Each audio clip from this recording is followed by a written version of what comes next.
سلام بچه ها، من امیرعلی هستم. اومدم با یه ویدیو از بازی دریم لیگ آموزش 4 دریبل.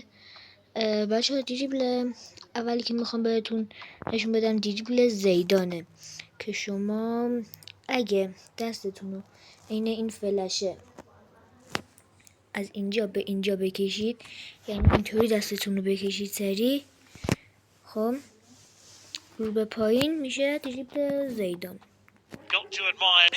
و اگر همین کار رو به بالا انجام بدید، یعنی اینطوری یهو بیایید صفحتون انگار بکشید بالا، اینطوری حرکت پله رو میزنیم و همین کار رو اگه رو به بغل انجام بدیم، یعنی یهو بعضی صفحمون رو بدیم این بر یا بدیم این بر، یهو اینطوری این دریبل رو میتونیم انجام بدیم. خب